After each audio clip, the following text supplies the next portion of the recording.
There's no feeling more intense than starting over. If you deleted your homework the day before it was due, as I have, or if you left your wallet at home and you have to go back after spending an hour in the commute. If you won some money at the casino and then put all your winnings on red but it came up black. If you got your best shirt dry cleaned before a wedding and then immediately dropped food on it. If you won an argument with a friend and then later discovered that they just returned to their original view. Starting over is harder than starting up. If you're not ready for that, like if you've already had a bad day, then what you're about to go through might be too much. Feel free to go away and come back. I'll be here. Alright, thanks for coming with me on this trip. I'll understand if you have to take a break at any point. Just find a safe place to stop and quit the game. Don't worry, I'll save your progress, always, even your mistakes. This game is a homage to a free game that came out in 2002 entitled Sexy Hiking. The author of that game was Jazuo, a mysterious Czech designer who was known at the time as the father of B games. B games are rough assemblages of found objects. Designers slap them together very quickly and freely, and they're often too rough and unfriendly to gain much of a following. They're built more for the joy of building them than as polished products. In a certain way, Sexy Hiking is the perfect embodiment of a B game.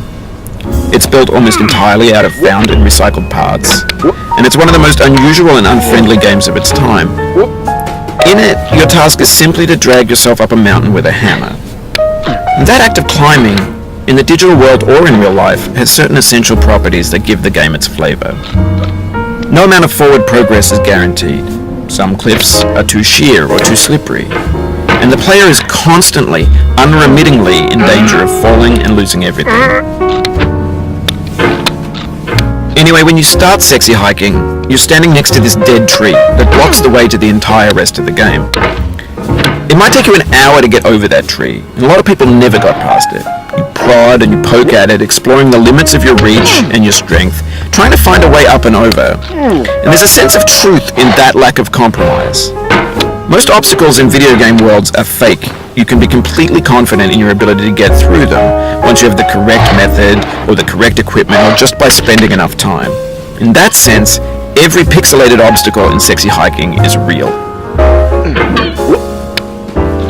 The obstacles in Sexy Hiking are unyielding, and that makes the game uniquely frustrating.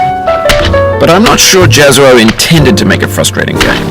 The frustration is just essential to the act of climbing, and it's authentic to the process of building a game about climbing. A funny thing happened to me as I was building this mountain.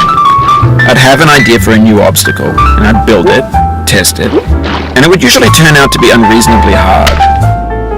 But I couldn't bring myself to make it easier. It already felt like my inability to get past a new obstacle was my fault as a player rather than as a builder. Imaginary mountains build themselves from our efforts to climb them, and it's our repeated attempts to reach the summit that turns those mountains into something real. When you're building a video game world, you're building with ideas, and that can be like working with quickset cement. You mold your ideas into a certain shape that can be played with, and in the process of playing with them, they begin to harden and set until they're immutable, like rock. And at that point, you can't change the world, not without breaking it into pieces and starting fresh with new ideas. For years now, people have been predicting that games would soon be made out of prefabricated objects, bought in a store and assembled into a world. And for the most part, that hasn't happened, because the objects in the stores are trash. I don't mean they look bad or that they're badly made, although a lot of them are. I mean they're trash in the way that food becomes trash as soon as you put it in the sink. Things are made to be consumed and used in a certain context, and once the moment is gone, they transform into garbage. In the context of technology, those moments pass by in seconds. Over time, we've poured more and more refuse into this vast digital landfill that we call the internet. It now vastly outnumbers and outweighs the things that are fresh and untainted and unused. when everything around us is cultural trash, trash becomes the new medium, the lingua franca of the digital age. And you can build culture out of trash. But only trash culture. B games, B movies.